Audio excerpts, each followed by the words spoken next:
अस्सलाम वालेकुम नाजरीन, आप देख रहे हैं प्रोग्राम रियासत और अवाम और मैं हूं मारिया जदू। नाजरीन, पाकिस्तानी मईशत के लिए कुछ मुस्बत खबरें सामने आ रही हैं, लेकिन वहीं दूसरी तरफ कुछ मनफी खबरें भी सामने आ रही हैं। जहां पर एफबीआर ने 7 माह में हदफ से जायद रिकॉर्ड टैक्स इकट्ठा किया है, वहीं दूसरी तरफ महंगाई की शरह 2 साल की बुलंद तरीन सतह पर पहुंच चुकी है, जबकि यूटिलिटी स्टोर्स पर अशियाए जरूरिया भी महंगी हो रही हैं। एक तरफ एक्सपोर्ट्स बढ़ने लगी हैं, मगर तिजारती खसारा भी थमने का नाम नहीं ले रहा है। बात करेंगे अमेरिका, बरतानिया, यूरोप समेत दुनिया भर में अशियाए जरूरत की कीमतें इस वक्त आसमान से बातें कर रही हैं, तो इसका इम्पैक्ट पाकिस्तान पर क्या पड़ रहा है और कितना इम्पैक्ट पड़ रहा है, क्योंकि हुकूमत बार बार यही मौक़िफ़ दे रही है कि इस वक्त इंटरनेशनल मार्केट में प्राइसेस बढ़ रही हैं। बात करेंगे कि आखिरकार हुकूमत आलमी मार्केट में तेल की बढ़ती कीमतों के हवाले से मज़ाहमत कब तक करती रहेगी।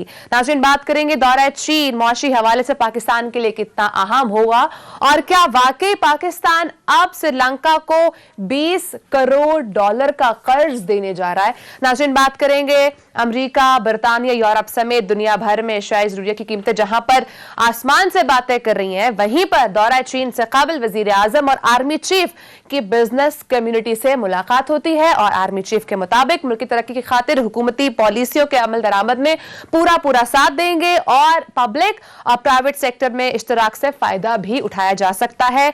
क्या वजीर आजम की अपील पर प्राइवेट सेक्टर तनख्वाहों में इजाफा करेगा, इस पर बात करेंगे। नाज़रीन, बात करेंगे नवाज शरीफ की मेडिकल रिपोर्ट्स के हवाले से। इसके ऊपर एक नई बहस छिड़ चुकी है, क्योंकि एक तरफ बीमारी के चर्चे हैं, लेकिन दूसरी तरफ नवाज शरीफ साहब मुख्तलिफ जगहों के दौरे करते नजर आ रहे हैं। बात करेंगे कि सियासी मसरूफियात एक तरफ और मुलाकातें भी जारी हैं दूसरी तरफ, लेकिन इसी के साथ साथ कोरोना एसओपीज को बिल्कुल नजरअंदाज भी किया जा रहा है। नवाज शरीफ बरतानिया में ठीक ठाक है, मगर पाकिस्तान आने का नाम नहीं ले रहे। ऐसा क्यों है और इस वक्त नवाज शरीफ की वापसी का जो बाब है, क्या वो हमेशा के लिए बंद हो चुका है? कभी वो पाकिस्तान आएंगे भी कि नहीं आएंगे? और बात करेंगे नवाज शरीफ की वापसी से मुतालिक हुकूमती खत गैर कानूनी और तौहीन अदालत में है, ऐसा कहना है शहबाज शरीफ साहब का। क्या खत है, उसके साथ भी डिटेल आपके साथ प्रोग्राम में शेयर करेंगे। मेरे साथ स्टूडियोज में मौजूद है सहाफी तज्जियाकार सदीक जान और सहाफीदार अदील वड़ैच। अदील, प्रोग्राम का आगाज मैं आपसे करूंगी। सबसे पहले ये बताइएगा, अगर मैं एक पॉइंट वाइज पूछूं कि कौन कौन सी इस वक्त पॉजिटिव न्यूज है पाकिस्तानी मईशत में और कौन कौन सी नेगेटिव न्यूज है, जरा दफा कलेक्टिवली बता दें। देखिए, जो सबसे मुस्बत खबर है, जिसकी आज सबसे ज्यादा जरूरत है, यूं खबरें तो वैसे 2 हैं, लेकिन आज जो डेवलपमेंट हुई है, अभी इंट्रो के दौरान जो स्क्रीन पे चल रहा था, और वजीर आज़म साहब ने बिजनेस कम्युनिटी से जो मुलाकात की है सनतकारों से, उसमें सिपा सालार भी मौजूद थे, उसमें अहम वफाकी वज़रा भी मौजूद थे, और इस मुलाकात का मकसद क्या था कि इन सनतकारों को ये कहा जाए कि ये जो आपने रिकॉर्ड मुनाफा कमाया है, 100 कंपनियों ने पिछले 1 साल में जो 950 अरब रुपया रिकॉर्ड मुनाफा कमाया है, इससे पहले इन कंपनियों ने कभी, जब से ये बनी है पाकिस्तान में, इतना मुनाफा नहीं कमाया। तो उसके असरात उन लाखों आपके जो एम्प्लॉइज हैं उनको भी होना चाहिए। ये वजीर आज़म साहब मुसलसल अपील कर रहे हैं और उन्होंने ट्वीट भी किया।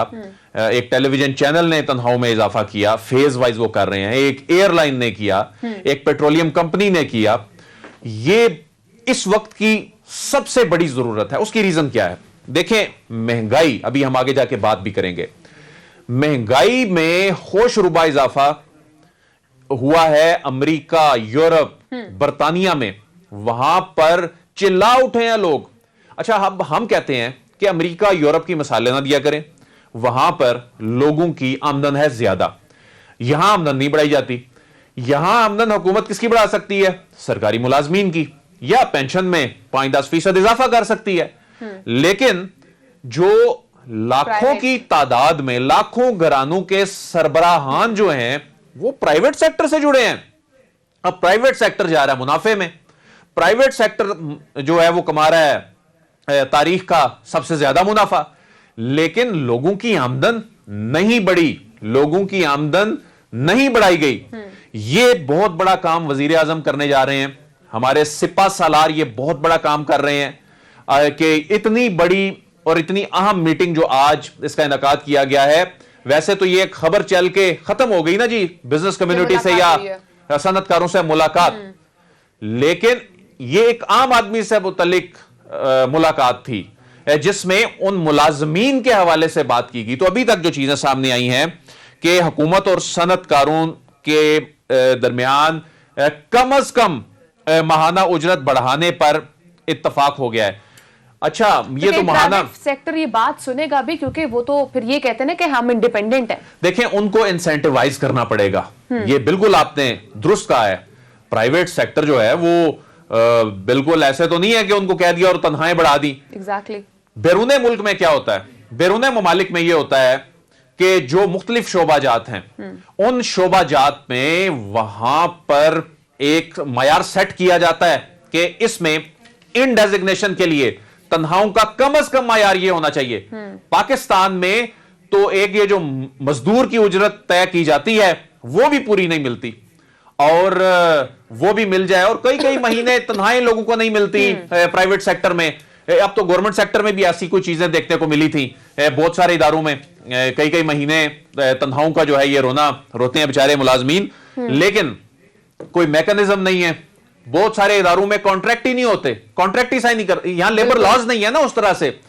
تو اب بجائے اس کے کہ اب راتوں رات لیبر لاز بنا ہے, اس طرح ہے صحیح ہے لیکن امپلیمنٹیشن نہیں ہے. کوئی ان کی ایفیکٹو میکانزم اب کرنے نکلیں گے تو اس میں تو لگ جائیں گے مہینوں.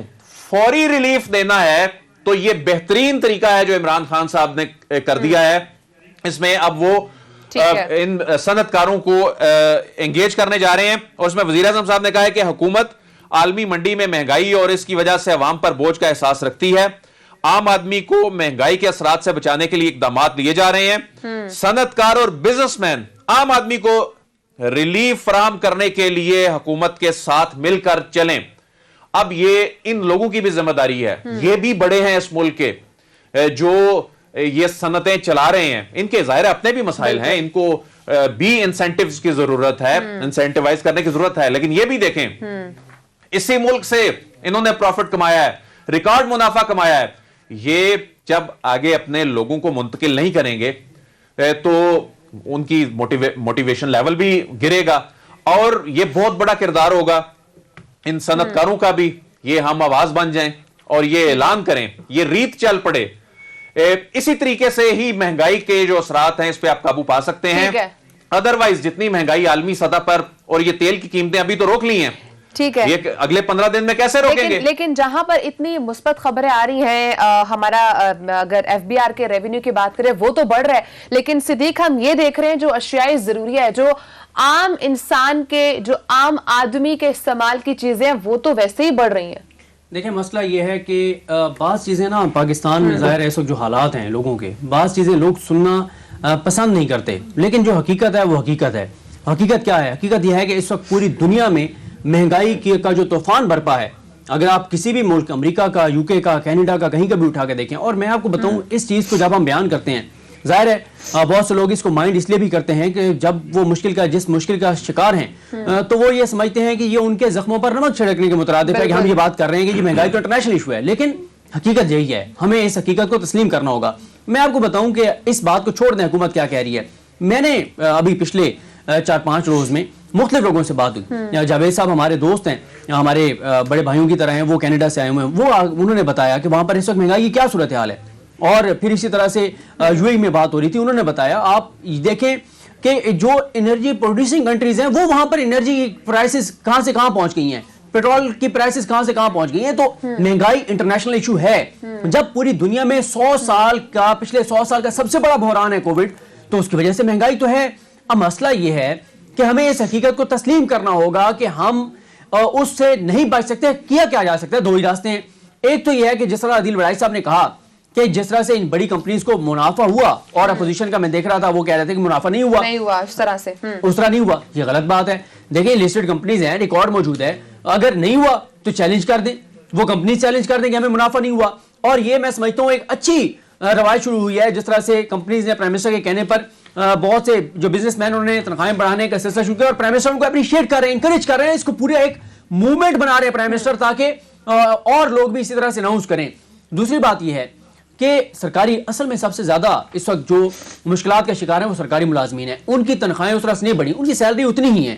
جو بزنس مین ہیں, جو اپنا کاروبار کر رہے ہیں, کوئی اور جو جن کے پاس ہنر ہے, ان کے تو پھر بہتر, پھر کسان جو ہیں ان کی صورتحال بہتر ہے. لیکن زیادہ مسئلہ جو ہے وہ ظاہر ہے جو تنخواہ دار طبقہ ہے, صدیق صاحب سرکاری ملازم کی تنخواہ تو بڑھ رہی ہے نا, ہر سال بڑھتی ہے, لیکن اس تعداد سے نہیں بڑھی نا. ہر بجٹ میں بڑھتی ہے. اب اصل میں جو پسا ہوا طبقہ ہے نا صدیق صاحب, وہ پرائیویٹ سیکٹر ہے. نہیں, میں یہ نہیں کہہ رہا کہ پرائیویٹ پسا ہوا نہیں ہے. میں تو یہ کہہ رہا ہوں کہ دیکھیں جو پرائیویٹ سیکٹر میں ہیں ان کا یہ جو پرائم منسٹر نے موومنٹ شروع کیا ہے, میں اس کو سپورٹ کر رہا ہوں, یہ بہت اچھا ہے, انکریج کر رہے ہیں. اور دیکھیں یہ بڑے بڑے جو بزنس مین ہیں ان کو یہ سوچنا چاہیے, سمجھنا چاہیے کہ وہ انہی ورکرز کی کے بنیاد پر, ان کی محنت پر, ان کے ہاں بالکل سکلز کے اوپر وہ منافع کما رہے ہیں, تو ان کو یہ بالکل بڑھانا چاہیے. اور اس حکومت نے آ کے جو ایک اچھا کام کیا وہ یہ ہے کہ یہ جو بات ہوتی ہے کہ کہاں ہے جی آپ نے کہا تھا کہ جی 1 کروڑ نوکریاں دیں گے, بزنس کے لیے انوائرمنٹ آپ کو بہتر کرنا ہوتا ہے.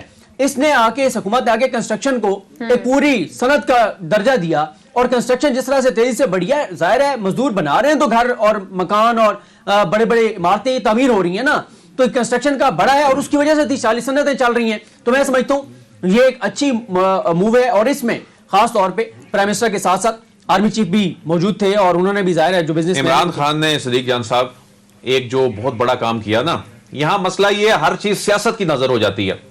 کورونا آیا مارچ میں, دنیا میں قیامت کا سما تھا 2020 میں, بالکل پریشر تھا, عمران خان صاحب پہ بھی پریشر تھا کہ جو تمام جو سیاسی جماعتیں کہہ رہی تھی کہ یہ خدا نہ خواستہ ان کا غلط فیصلہ مروا نہ دے, یہ کورونا جس طرح سے پھیل رہا ہے ملک بند کر دیں, ملک بند کر دیں. ہمارے پاس کوئی ریسرچ نہیں تھی اس وقت تک, یہ NCOC تو بعد میں بنا. ہمارے پاس کوئی ظاہر ہے اتنے شارٹ ٹائم میں کون سی ریسرچ آنی تھی, دنیا کے مطلب مغربی اور ڈیولپڈ کنٹریز میں یہ ریسرچ نہیں تھی کہ ہونا کیا, پالیسی کیا بنانی ہے. لیکن اس وقت عمران خان نے یہ سٹینڈ لیا, ملک بند نہیں ہوگا, لاک ڈاؤن نہیں ہوگا. اس وقت انہوں نے بہت بڑی تباہی سے بچایا ملک کو. اس کے بعد میں سمجھتا ہوں کہ دوسرا بڑا کام جو ہے انہوں نے کیا ہے, یہ آج کیا ہے کہ یہ انویسٹرز, جو بزنس کمیونٹی, انڈسٹریلسٹ جو ہیں, ان کو انگیج کرنا اس وقت کی بہت بڑی ضرورت تھی کہ لوگوں کی بائنگ پاور تبھی بڑھے گی. جی مزمل اسلم صاحب ساتھ ہیں, تو جی مزمل اسلم صاحب اسپوکس پرسن فائنانس منسٹری ہمارے ساتھ لائن پر موجود ہے. لائن کٹ گئی ہے, عدیل آپ اپنا ساتھ ہیں, ٹھیک ہے. مزمل اسلم کو میری آواز آ رہی ہے؟ بالکل آ رہی ہے. سر بتائیے گا, ایک طرف جہاں پر پاکستانی معیشت کے لحاظ سے بہت اچھی اور مثبت خبریں بھی آ رہی ہیں, لیکن وہیں پر کچھ منفی خبریں بھی آ رہی ہیں. اگر میں عام آدمی کی بات کروں, پھر آپ بار بار یہی کہتے ہیں کہ آپ عام آدمی کی جب بات کرتی ہیں تو آپ ان کو ایجوکیٹ بھی کریں, لیکن عام آدمی کا پھر سے وہی کنسرن یہی رہتا ہے کہ یوٹیلیٹی سٹور پر جو چیزیں ہیں وہ مہنگی ہو چکی ہیں. جہاں پر FBR کے ریونیو کی بات کی جائے, obviously زیادہ ہوا ہے, وی اپریشیٹ دیٹ. جہاں پر پازیٹیو چیزیں ہیں لیکن وہاں پر نیگیٹو بھی پاکستانی معیشت کے لیے ایسی چیزیں ہو رہی ہیں. سر کیا کہیں گے آپ؟ دیکھیں پھر اگین ماریا, کیونکہ آپ کو جو ہے مطلب آپ کا رول ہے کہ جو ہے منفی بات کو سامنے لانا ہے, تو میں آپ کی منفی بات کو ہی جو ہے مثبت کر دیتا ہوں کہ یوٹیلیٹی سٹور میں 5 چیزوں کے علاوہ ہر چیز مارکیٹ ریٹ سے ملتی ہے, ٹھیک ہے. اور وہ 5 چیزیں کیا تھی؟ دالیں, چینی, آٹا, گھی, ٹھیک ہے. اب جو ہے ہم نے ایک یوٹیلیٹی سٹور پورے سال میں 23 ارب روپے کی سبسڈی دیتا ہے. ابھی ہم نے یوٹیلیٹی سٹور کا جو ہے سلسلہ ٹوٹل چینج کر رہے ہیں, آنے والے کسی دن بھی یہ ہو جائے گا. اب 120 ارب روپے کی جو احساس راشن کی سبسڈی تھی, اب یوٹیلیٹی سٹور میں اگر کوئی آٹا لے گا تو وہ آٹا اس کو ایک تھیلے کے پیچھے 400 روپے کا ڈسکاؤنٹ ملے گا. دوسرا, دالیں ابھی اس وقت جو اگر آپ لینے ابھی جاتی ہیں تو 15 روپے کلو ڈسکاؤنٹ ملتا ہے. اب جو ہے جب یہ احساس راشن کا آ جائے گا تو فی کلو دال کے پیچھے 55 روپے کلو, یعنی دال لے لیں, چنا لے لیں, جو بھی اس طرح کی دالوں کی آئٹم فیملی میں آئے گا. اور اگر آپ گھی کا ڈبہ یا تیل کا ڈبہ لیں گی تو فی کلو 105 روپے سستا ملے گا آپ کو. اور یہ سہولت ہوگی پاکستان کی 13 کروڑ عوام اور 2 کروڑ خاندانوں کو. فرض کریں, ایک شکایت آپ لوگ کی ہمیشہ ہوتی ہے کہ یوٹیلیٹی سٹور ہم جاتے ہیں تو وہاں پہ جو ہے ملتا نہیں ہے سامان.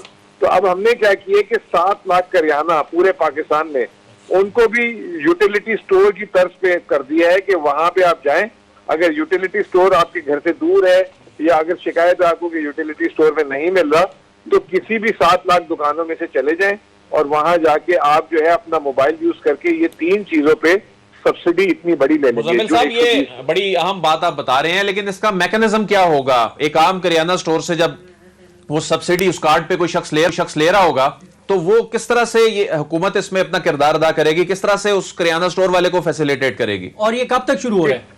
یہ ٹیسٹنگ ہو گئی ہے, یہ ہو سکتا ہے کہ اگلے ہفتے ہو جائے, 10 دن بعد ہو جائے, 15 دن بعد ہو جائے. اس میں ہوگا یہ کہ جو 7 لاکھ کریانہ اسٹور ہیں وہ جو ہے احساس کے ساتھ ڈائریکٹ رجسٹرڈ ہو رہے ہیں. اچھا اب یہ تو ہو گیا, وہ رجسٹرڈ ہو گئے. اب فرض کریں کہ ماریا جو ہے نا مستحق میں سے آ گئی اور ماریا گئی کسی کریانہ اسٹور میں اپنے علاقے, حالانکہ یہ اشرافیہ میں سے ہیں, چلیں وہ بھی ان کو شوق ہے نا بننے کا تو عام تو شوق ان کا پورا کرتے ہیں نا, ٹھیک ہے. تو یہ گئی ادھر, تو یہ اگر ان کا نام اس میں ہوگا تو یہ صرف وہاں جائیں گی, اپنا شناختی کارڈ نمبر بتائیں گی, تو وہ دکاندار جو ہے شناختی کارڈ نمبر جو ہے اس کے پاس اینڈرائڈ فون ہوگا, اس میں ڈال دے گا ان کا. اسی وقت اس کے پاس آ جائے گا کہ جی ان کا اتنا بیلنس ہے. وہ ماریا 3 چیزیں خریدیں گی, مطلب تینوں کی تینوں لے لیں, یہ ایک لے لیں آٹا, دالیں اور جو ہے کیا کہتے ہیں گھی, تینوں لے لی انہوں نے. فرض کریں انہوں نے 4000 کا سامان لیا. اب وہ کیا ہوگا کہ 4000 کا سامان لیا تو اتنے میں وہ دکاندار وہ 4000 کی جب اپنے اینڈرائڈ فون میں ڈالے گا تو ماریا کے فون پہ ایک SMS آ جائے گا 4 نمبر کا کوڈ. وہ 4 نمبر کا کوڈ صرف ماریا کو اس دکاندار کو بتانا ہوگا اور اس کا وہ اپروو ہو جائے گا, ماریا کو تھیلا پکڑا دے گا اور ماریا گھر آ جائیں گی. اور دکاندار کو اسی وقت نیشنل بینک جو اس سے سامان 4000 کا بیچا ہوگا وہ منتقل ہو جائے گا. ماریا 3000 بھریں گی ان کو, دکاندار کو 4000 مل جائیں گے اور حکومت جو ہے وہ 1000 روپے اپنی جیب سے دے گی. اور پھر ماریا جو ہے اور ماریا اس کے بعد اپنے جو لیٹسٹ آئی فون ہے اس سے پھر ایک تصویر بنا کے وہ بھی بہت زیادہ ہو چکا ہے. مزمل اسلم صاحب اس پہ بھی بات کر لیتے ہیں, مزمل اسلم صاحب اس پہ بھی بات کر لیتے ہیں. یہ جو موبائل فونز پہ ٹیکس بڑھا دیا گیا ہے اور اوورسیز پاکستانی خاص طور پہ اس پہ شکوہ کرتے نظر آتے ہیں کہ موبائل فون جو ہیں وہ اپنے پرسنل یوز کے لیے بھی خاص ٹائم کے بعد استعمال نہیں کر پاتے. یہ ٹیکس جو ہے کم از کم اوورسیز پاکستانی جو ہیں ان کو تو ریلیف دیا جائے. دیکھیں بات یہ ہے کہ یہ پہلے دیا گیا تھا اوورسیز پاکستانی کو, تو جو اوورسیز پاکستانی بعد سے آتا تھا اس کے نام پہ سم اور فون رجسٹرڈ ہو جاتا تھا, ٹھیک ہے نا. تو یہ اس کو کنٹرول کرنا ایک بڑا مشکل کام ہے. اور دیکھیں اوورسیز پاکستانی نے کون سا ون ٹائم تو کرنا ہے. اب وہ اگر ون ٹائم وہ ماشاءاللہ اتنے کروڑوں روپے پاکستان بھیجتا ہے تو ون ٹائم کر لے, یا اگر وہ نہیں کرنا چاہتا تو ایک آتے ہوئے $200 سے سستا فون لے لے, اس میں کچھ بھی نہیں ہے. کیا حل بتایا سر آپ نے. ایک وہ بیچارہ اپنے جس ملک میں وہ رہ رہا ہے وہاں بھی ٹیکس دے کر آئے, اور یہ تو ڈبل ٹیکسیشن ہو گئی نا, اس میں تو فیسیلیٹی. اب آپ یہ کہیں کہ اوورسیز پاکستانی یا ہوٹل میں کھانا کھائے وہ ٹیکس نہ دے, تو ایسا تو نہیں ہو سکتا. ہم جب باہر جاتے ہیں ہم بھی تو سارے ٹیکس دیتے ہیں نا اس ملک میں یار. یورپ میں بہت سے ٹیکسز ریفنڈ بھی ہو جاتے ہیں. بہرحال مزمل صاحب آج ایک بڑی ڈیولپمنٹ ہوئی, آج وزیر اعظم سے جو صنعت کاروں کی ملاقات ہوئی اس میں وہ جو پچھلے 1 سال میں ریکارڈ منافع ان کمپنیوں نے کمایا ہے اس کے ثمرات ان کے امپلائیز تک پہنچانے کے حوالے سے بھی بہت سی چیزوں پہ اتفاق رائے ہوا ہے. آپ کے پاس اس حوالے سے کیا اطلاعات ہیں؟ دیکھیں آپ دیکھے بھی ہوں گے کہ ٹویٹر میں پچھلے 1 ہفتے سے جو ہے مختلف کمپنیاں بار بار جو ہے آمادگی ظاہر کر رہی ہیں. کسی کمپنی نے جو 20,000 سے جو والوں کا 80% بڑھا دی, کسی نے 30% بڑھا دی, ARY نے بھی بڑھائی. آپ کے چینل کا انتظار کر رہے ہیں ہم کہ وہ بھی کچھ کریں. تو اس طرح کر کے ایک اچھا رسپانس مل رہا ہے. اور اس کے دیکھیں ہم کوئی زبردستی کی ان سے یہ نہیں ریکویسٹ کر رہے, ان کے جو ریکارڈ پروفٹ ہیں اور جو ملک میں جو اس وقت معاشی جسے کہتے ہیں گرم جوشی ہے اس کا فائدہ جو ہے انہی کو ہوگا, واپس ان صنعت کاروں کو ہی ہوگا. کیونکہ اگر وہ تنخواہ بڑھائیں گے, لوگوں کی پرچیزنگ پاور بڑھے گی, وہ خریداری کریں گے تو انہی کا سامان بکے گا. تو یہ ایک بالکل معیشت کا ایک جسے کہتے ہیں بہت بڑا حصہ بن جائے گا. اور میں سمجھتا ہوں کہ سب یہ خوشی خوشی اس عمل کو کر رہے ہیں. اور بس یہ ہے کہ یہ تو بڑے صنعت کار کر رہے ہیں, بہت سارے لوگ جو ہے نا ملازمت کرتے ہیں پرائیویٹ, جیسے ہمارے آپ کے گھروں میں بھی کرتے ہیں اور اس طرح کے لوگ. تو ہمارا بھی فرض بنتا ہے کہ ہم جو ہے اگر ہماری آمدنی اچھی ہوئی ہے تو ہم بھی انڈیویجول لیول پر. مزمل صاحب یہ بتائیے گا کہ پرائم منسٹر جو ہیں وہ چین جا رہے ہیں اور ایک خبر آئی کہ $5 ارب ہم لینے جا رہے ہیں چین، رشیا اور ٹوٹل 3 ملکوں سے. تو اس کی گو کہ تردید بھی ہوئی ہے. اس کی ایک تو آپ بھی ایک بار پھر وضاحت کر دیں. لیکن مسئلہ یہ ہے کہ جب بھی اس طرح کی کوئی خبر آتی ہے تو جب بھی حکومتی ترجمان تردید کرتے ہیں تو 4 5 6 دن بعد وہی خبر پھر ٹھیک ثابت ہوتی ہے. تو پھر کیسے اعتبار کیا جائے اس بات پر؟ کیا آپ وثوق کے ساتھ یہ بات اس کو کلیریفائی کر سکتے ہیں کہ ایسا کوئی پلان نہیں ہے، وہاں سے پیسے لینے کے لیے پرائم منسٹر نہیں جا رہے؟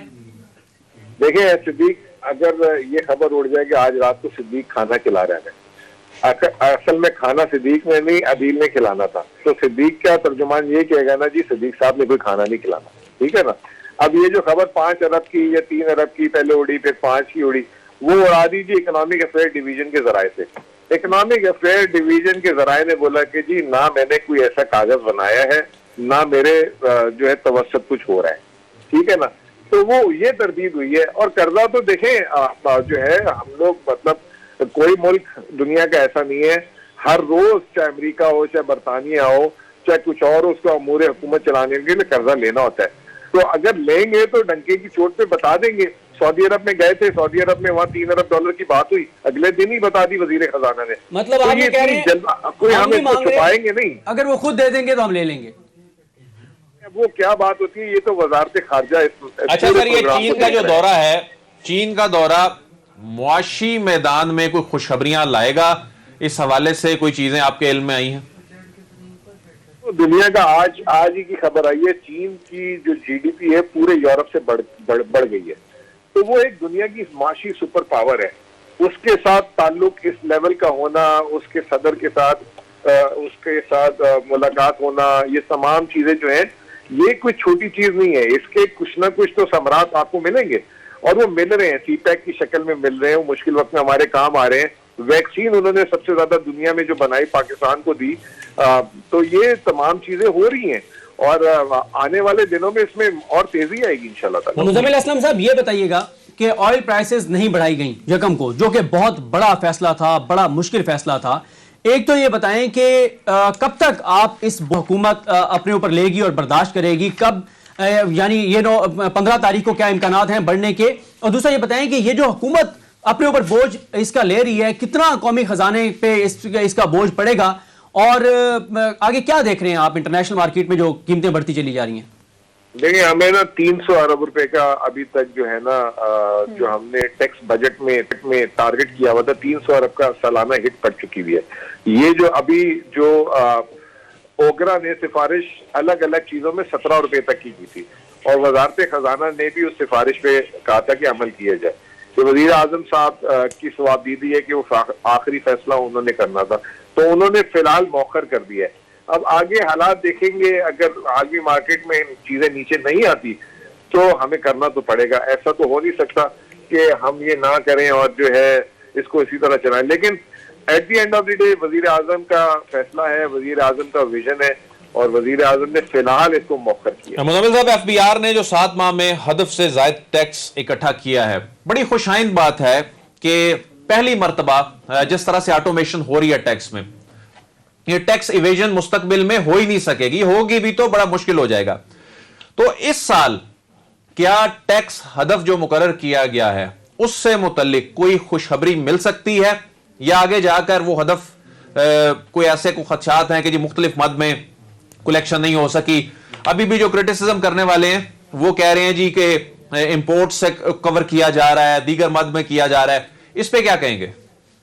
دیکھیں جی آج جو ہے نا ان کو جھٹکا لگ گیا ان کے اس تجزیے کو، کیونکہ اس ماہ جو ہے 22% دسمبر سے امپورٹس کم ہوئی ہیں، 22%. اور سارے یہ کہتے تھے یہ تو امپورٹ، اگر 22% امپورٹ کم ہوئی ہے اور ٹیکس ہدف جو ہے ہم نے صرف تھوڑا سا جو ہے پیچھے رہے 10-5 ارب، اور ابھی ہم 7 مہینے میں 280 ارب روپے یا 260 ارب اپنے ہدف سے آگے ہیں. تو یہ ایک ان کا کلیم آج جو ہے الحمدللہ غلط ہو گیا. اور ہمارا جو ٹیکس کلیکشن ہے وہ جو معیشت بڑھ رہی ہے، تیزی آ رہی ہے، جیسے پیٹرول کی جو ہے سیل 15% سے بڑھ گئی ہے، یہ پی او ایس سسٹم لگ چکے ہوئے ہیں. تو ہمارا انحصار اب ان چیزوں پہ ہے، اور ہم ویلیو چین ابھی یہ جو منی بجٹ جسے میں ریفارم بجٹ کہتا ہوں اس میں ہم ویلیو چین کو کیپچر کر رہے ہیں. یہ ابھی فونوں کی بات ہوئی، جو ہم جو ہے جو مطلب جن کے پاس پیسے خرچ کرنے کے لیے ہیں और ऐसे बहुत सारे लोग हैं. देखिए 23 करोड़ की आबादी है, 20 लाख लोग टैक्स दे रहे हैं, और उस 20 लाख में से भी 16-17 लाख लोग जो है ना होने के बराबर टैक्स दे रहे हैं. आप जरा बाहर निकले, मतलब रेस्टोरेंट्स में जाएं, गाड़ियां देखें, तो कम से कम 1-8-1.5 करोड़ लोगों को तो टैक्स देना चाहिए इस मुल्क में ना, जो मेरा अपना असेसमेंट है. तो अब जो है अब उसको हम कैप्चर कर रहे हैं, और हमें उम्मीद है कि ये सिद्दीक जहान साहब शिकवा करते नजर आते हैं कि इस्लामाबाद के मुख्तलिफ रेस्टोरेंट्स पे जाने का इनको इत्तेफाक होता है. तो ये कहते हैं कि इस्लामाबाद में जो बड़े बड़े रेस्टोरेंट्स हैं वहां पर वो सिस्टम नहीं लग सका, पीओएस नहीं लग सका, तो दीगर शहरों का क्या हाल होगा. तो कैपिटल में तो कम से कम इस चीज को इंश्योर किया जाए. और ये भी बताएं कि अगर कहीं पर नहीं लगा हुआ तो जो सुनने वाले हैं हमारे नाज़रीन और पाकिस्तान के शहरी, उनको क्या करना चाहिए. अभी आजकल ट्विटर में बड़ी अच्छी आजकल आवाम ने जो है ना ये मुहिम चलाई हुई है. लोग जा रहे हैं, पैसे देते हैं, जैसे वो रसीद में देखते हैं, अगर उनको जो है वो बारकोड नजर नहीं आता, वो जो है लगा रहे हैं, मतलब ट्विटर पे लगा रहे हैं, रिपोर्टिंग कर रहे हैं. देखिए एक जहन में रखें, एक एफबीआर एक इदारा है, ये 22 करोड़ की आबादी का एफबीआर में कितने लोग होंगे? 15,000 20,000 लोग होंगे. उसमें से जो पीओएस वाले जो है 1,500 लोग होंगे. तो वो एक फिजिकली भी उनके लिए ओवरनाइट तो नहीं हो सकता कि पूरे मुल्क में जो है लगा दे, लेकिन जहां जहां वो उनकी पहुंच हो रही है तो वो छोड़ भी नहीं रहे, बड़े बड़े जुर्माने मार रहे हैं, बहुत कुछ कर रहे हैं. अच्छा मुज़म्मिल साहब, एक और चीज बताइएगा कि मुआशी तजियाकारों की कुछ मुआशी तजियाकारों की राय ये है कि डॉलर का जो रेट है वो 152-53 तक जब तक था ठीक था, उसके बाद जो वो 178 तक गया, अब 176 है. ये आपकी नाअहली है, आपकी नाकामी है. ये बताएं कि एक तो आईएमएफ से जो हमें किस्त मिलनी है वो कब तक इम्कान है मिलने की, और जब आईएमएफ की किस्त आ जाएगी तो क्या डॉलर की कीमत कम होगी, और अगर होगी तो कितनी होने के इम्कानात हैं, और क्या ये आपकी नाअहली की वजह से 176, 77, 78 रुपए तक डॉलर का रेट गया है. हमारी इस साल जो है 11-12% गिरी है करेंसी. चले आपने हमें तो नाइल के आसानी से और टाइम नहीं लगाया, तो जापान की करेंसी भी इतनी गिरी है इस साल. यूरो करेंसी जो 8% गिरी है, ब्राजील की गिरी है. तो बड़े बड़े मुल्कों की करेंसी जो है इस तरीके से देखेंगे, एडजस्टमेंट होती है डिमांड एंड सप्लाई के हिसाब से. अभी मौसम आज बारिश है तो आप बारिश के हिसाब से कपड़े पहन के निकलेंगे. अब आप जो है मतलब गर्मियों के तो नहीं कपड़े पहन के निकलेंगे ना. तो ये एडजस्टमेंट होती है जिसकी वजह से आपका मुल्क सस्टेन करता है. ये अगर करेंसी की एडजस्टमेंट ना होती, इंटरेस्ट रेट की एडजस्टमेंट ना होती, तो ये 22% आज दरामदी बिल ना गिरता था. हमारा दरामदी बिल उसी तरह छत फाड़ के निकल रहा था. तो ये जो हमारे माशी तज्जियाकार हैं वो असल में ड्राइंग रूम तज्जियाकार ज्यादा हैं, और वो जो है ना एंड टू एंड मीट नहीं कर पा रहे अभी तक चीजों को. और बाज लोगों का प्रॉब्लम है, उनको मतलब उनको जो है जैसे मारिया को मनफी बात करनी है, उनको मनफी बात सर, करनी मैं जाते जाते पॉजिटिव बात भी कर जाती हूँ. क्या वाकई पाकिस्तान श्रीलंका को कर्जा देने जा रहा है? मतलब खुशहाल हो गए हम? देखें अल्लाह ताला जो है हमें इसी तरह खुशहाल रखे, और ये एक जैसे कहते हैं एक मुस्बत चीज है कि हम श्रीलंका के इस वक्त माशी हालात बहुत बुरे हैं, और हम एटलीस्ट काम आ रहे हैं. हम सिर्फ हमने श्रीलंका को नहीं, अभी अफगानिस्तान को भी बहुत हेल्प की है. तो पाकिस्तान जब कोरोना था पिछले साल, तो पाकिस्तान ने चाइना को, यूरोप को अद्वियात भेजी थी, मास्क भेजे थे, बहुत चीजें भेजी थी. तो ये लेकिन आप लोगों को क्रेडिट देना नहीं आता पाकिस्तान को. पाकिस्तान का बहुत बड़ा दिल है. ठीक है सर, हम तो इस शो में क्रेडिट दे रहे हैं. बहुत शुक्रिया, आपने प्रोग्राम को टाइम दिया है. ब्रेक का टाइम नाज़रीन. ब्रेक के बाद हम बात करेंगे कि जो बार बार बात की जाती है कि आलमी मार्केट में प्राइसेस बढ़ गई हैं, उसका इम्पैक्ट हमारे जैसे थर्ड वर्ल्ड कंट्रीज पर आ रहा है, पाकिस्तान पर आ रहा है. तो इस हवाले से हम आपके साथ डिटेल्ड स्टोरी शेयर करेंगे कि इंटरनेशनल लेवल पर क्या प्राइस है, पाकिस्तान में क्या प्राइसेस हैं, और क्या वाकई में उसका इम्पैक्ट इतना है कि पाकिस्तान इतना इफेक्ट हो रहा है, या इसमें और भी कुछ अनासर हैं जो अपना रोल प्ले कर रहे हैं. ब्रेक के बाद फिर बात करेंगे, साथ रहिएगा.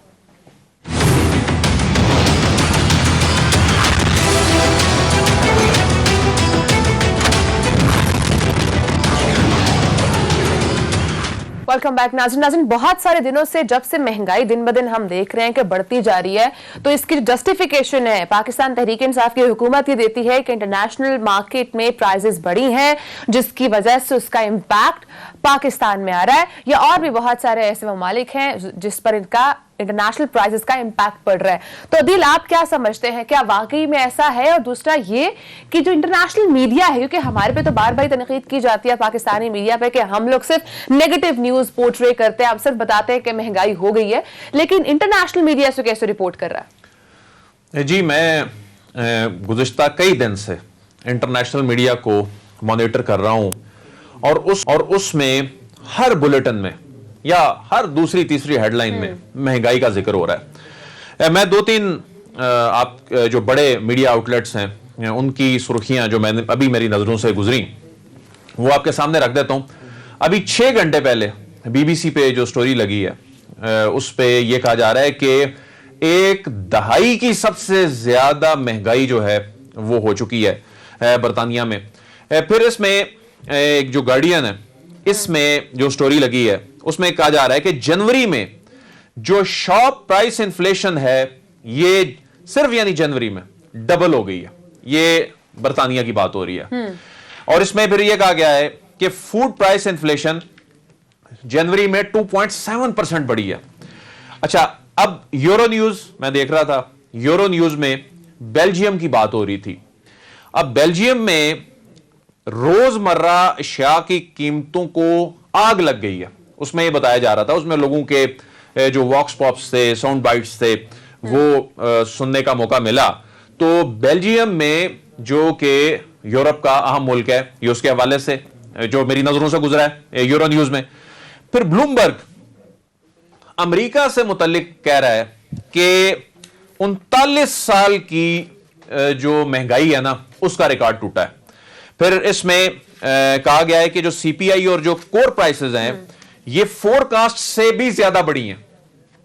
फिर इसी तरह डॉचे वेले की बात कर लेते हैं, वो जर्मनी में इन्फ्लेशन के हवाले से बात कर रहा है। वो ये कह रहा है कि जो एनुअल इन्फ्लेशन है ये 1993 के बाद से अभी की हाईएस्ट है। ये जर्मनी का इदारा जर्मनी की इन्फ्लेशन से मुतल्लिक बात कर रहा है और इसमें यह कह रहा है कि एनर्जी की कीमतें जो हैं ये बहुत ज्यादा बढ़ गई हैं। कॉस्ट ऑफ लिविंग जो है वो अभी रिसेंटली 3.1% बढ़ गई है कॉस्ट ऑफ लिविंग। अब ये जो ममालिक एनर्जी के हवाले से, अब बहुत से लोगों से बात करने का मौका मिलता है जो स्कैंडिनेवियन कंट्रीज हैं जो विंड एनर्जी से बिजली पैदा करते हैं।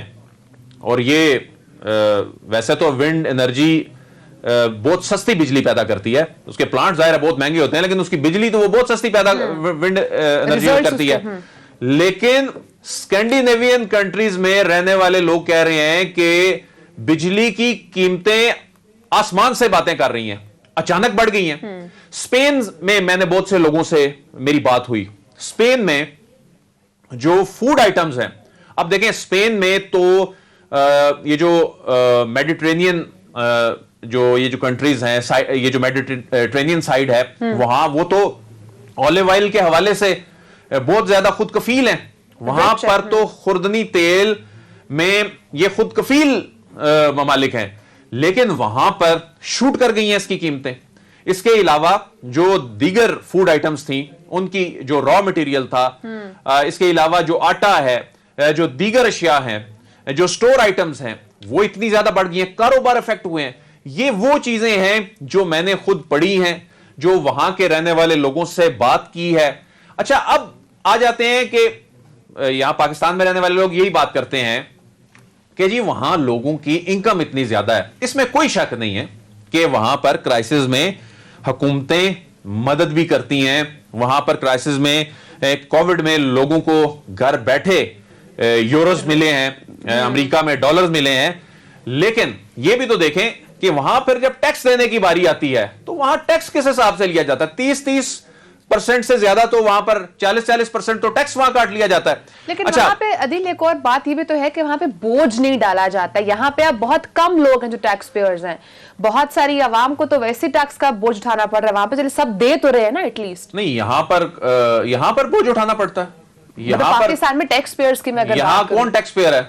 यहाँ पर तो मैं आप टैक्स पेयर हैं क्योंकि हमारी तनख्वाह जो है एट सोर्स कट के टैक्स वो आ जाता है। अगर हमारे इख्तियार में हो तो हम तो शायद वो टैक्स देने में 10 दफा सोचें। बिल्कुल। जो कारोबारी तबका है ये तो पहली मर्तबा टैक्स नेट में आ रहा है। पहली मर्तबा शुगर मिलों में वो कैमरे लग रहे हैं, ट्रैक एंड ट्रेस सिस्टम लग रहा है।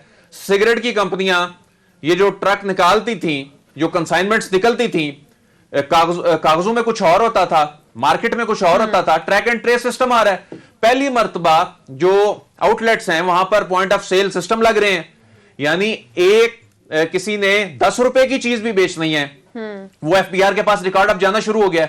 यही वजह है कि आपका टैक्स नेट जो है वो अब बढ़ रहा है। अब देखें, ये इतनी इंपॉर्टेंट चीज है, मसला ये है कि हम ज्यादा सियासी चीजों पे बात करते हैं। कल honourable chief justice of Pakistan ने भी इस पर बात की कि जो टैक्स नेट है ये बढ़ाने की जरूरत है। इस वक्त मुल्क को दरपेश चैलेंजेस जो हैं उनमें ये सरफहरिस्त चीजें हैं। अब आज जहां से हमने प्रोग्राम शुरू भी किया, आज जो बड़ी डेवलपमेंट हुई है वो 100 कंपनियां अगर अपना किरदार अदा कर दें, अब रिकॉर्ड मुनाफा, ये 100 कंपनियों की सिर्फ बात इसलिए हो रही है, इससे ज्यादा कंपनियों ने भी रिकॉर्ड मुनाफा कमाया है। ये 100 कंपनियों की बात इसलिए हो रही है क्योंकि ये चूंकि ज्यादा विजिबल हैं स्टॉक मार्केट में, जो इनका अहम किरदार है, स्टॉक मार्केट की जो लिस्टेड कंपनी है, ये जो KSE 100 इंडेक्स पर जो असर अंदाज होती हैं, तो ये तो बड़ी कंपनियों को कहा जा रहा है। फिर इनके देखा देखी जब ये कल्चर चल पड़ेगा तो दीगर जो छोटी कंपनियां भी हैं उनको भी अपने मुलाजमीन की तनख्वाहें जो हैं वो बढ़ानी पड़ेंगी। ये आज की जो मुलाकात है ये गेम चेंजर मुलाकात मैं इसको देख रहा हूं। ठीक है सदीक, आप क्या समझते हैं आज की जो मुलाकात हुई है मुख्तलिफ बिजनेसमैन से, सनतकारों से, उसमें आर्मी चीफ भी मौजूद थे, तो कितना पॉजिटिव इसका इम्पैक्ट जाएगा बिजनेसमैन पर और खासकर जो जिन लोगों को टैक्स नेट में लाया जा रहा है उनके ऊपर?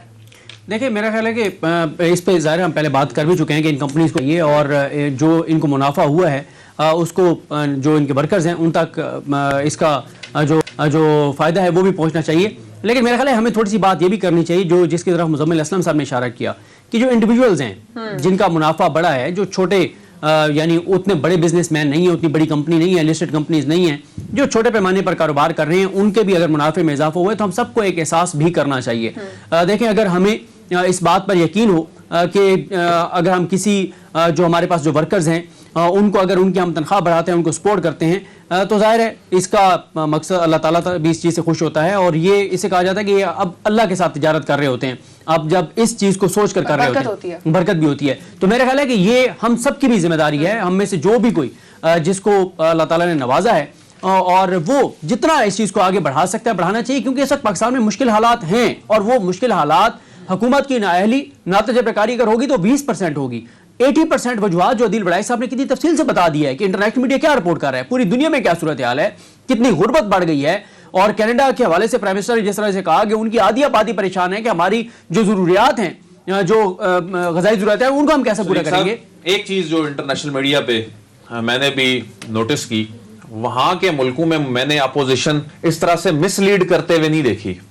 ठीक है, अपोजिशन का काम है, महंगाई पर बोलना काम है, लेकिन अवाम को गुमराह तो ना करें, असल हकाइक बताएं। क्या आज आपके पास हुकूमत होती तो आप ये बताएं ना कि आपके पास रोड मैप क्या होता, ये नहीं बताते, सिर्फ मायूसी फैलाई जा रही है उन मीडिया आउटलेट्स पे, इंटरनेशनल मीडिया आउटलेट्स पे। अपोजिशन को कम से कम सदीक साहब नहीं देखा इस तरह करते हुए। मेरे ख्याल है हमें अदील बड़ाई साहब किसी कल के प्रोग्राम में या नेक्स्ट वीक हमें, जैसे नासिर कयूम साहब नाम है ना उनका, USA से, जी नासिर कयूम साहब बड़े अच्छे साफी हैं, इस तरह से हमें मुख्तलिफ जो जर्नलिस्ट इरफान हाशमी साहब बरतानिया से, नासिर कयूम साहब जो है, लेकर जरा हमें बात करनी चाहिए क्या उनका मीडिया भी यही रोल अदा कर रहा है कि वो भी हर वक्त यही प्रोपेगेंडा। डॉक्टर कमर साहब हैं, उनको स्पेन से लेंगे हम, बिल्कुल, तो उनको भी लेके मुख्तलिफ जो है वो मुल्कों से जरा उनसे बात करनी चाहिए कि क्या वहां का मीडिया भी यही रोल अदा कर रहा है, या क्या मीडिया का काम नहीं है कि वो हकाइक बताए।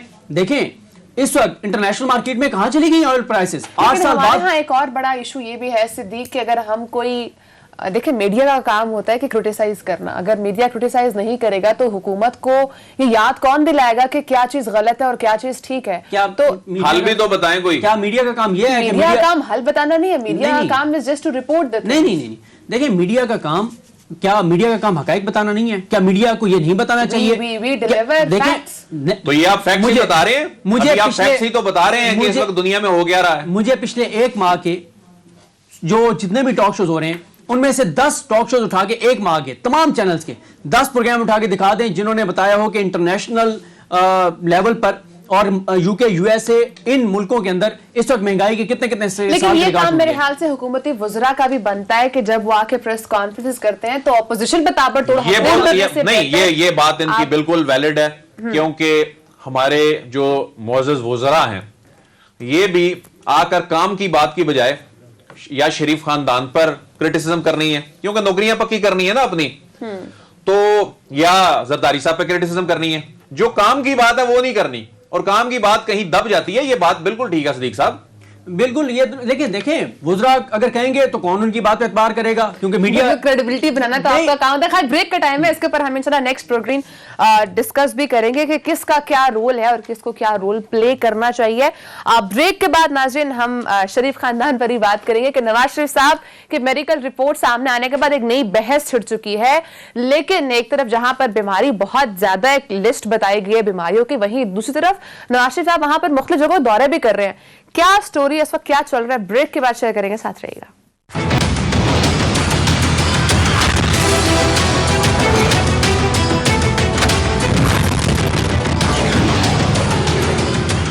वेलकम बैक नाज़रीन। फाइनली नए अदालती दौर का आगाज हो चुका है। नए चीफ जस्टिस उमर अता बंदयाल साहब ने अपनी कुर्सी संभाल ली है।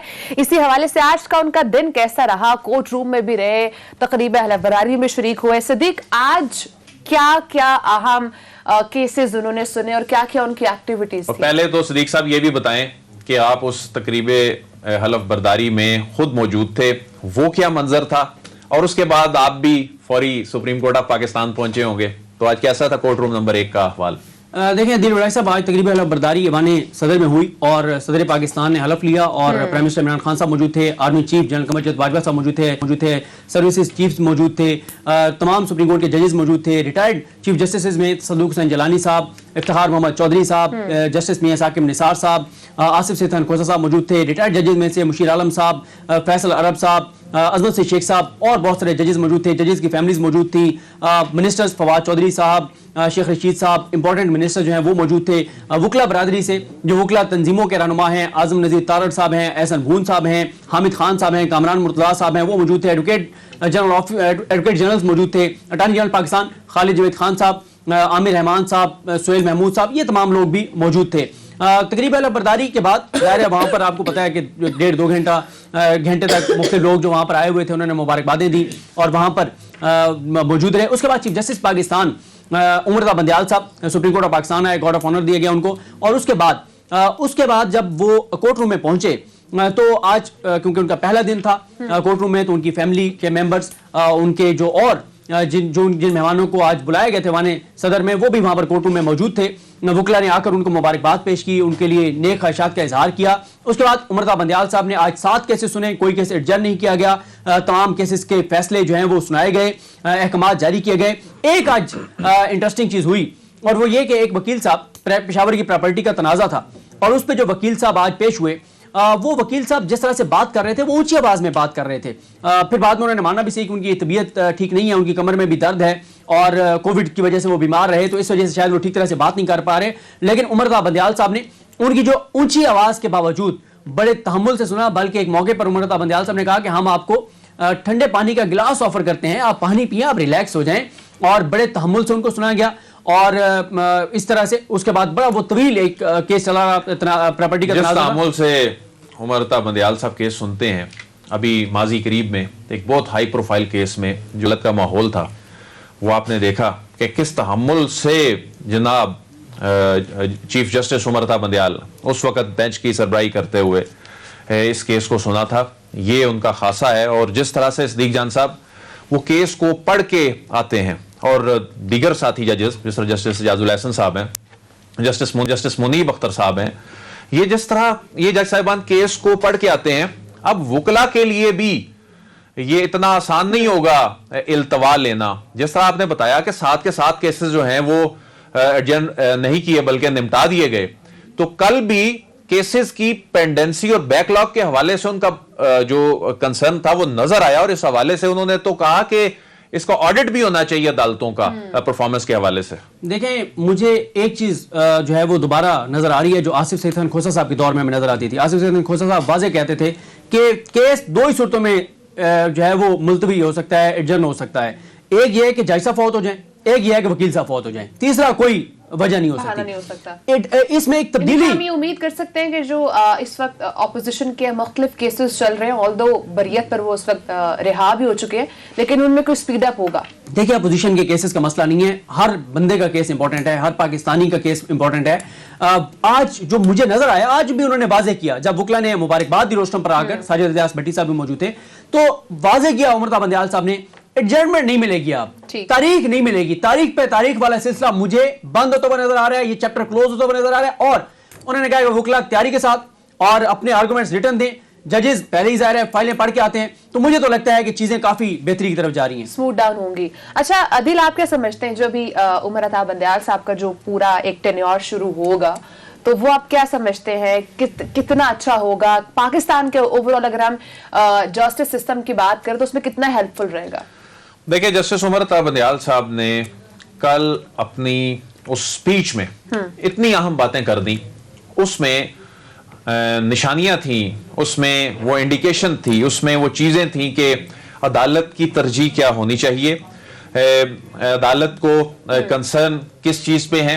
और उमर अता बंदियाल साहब जैसे काबिल, नडर, बेबाक, काबिल तरीन जज, इनका चीफ जस्टिस ऑफ पाकिस्तान बनना और अगले तकरीबन पौने 2 साल जो हैं, मैं समझता हूं कि ये अदालती तारीख का एक अहम टेन्योर होगा और इसमें के निजाम इंसाफ को बहुत फायदा पहुंचेगा। ठीक है, एक और स्टोरी की तरफ मूव करेंगे नाज़रीन।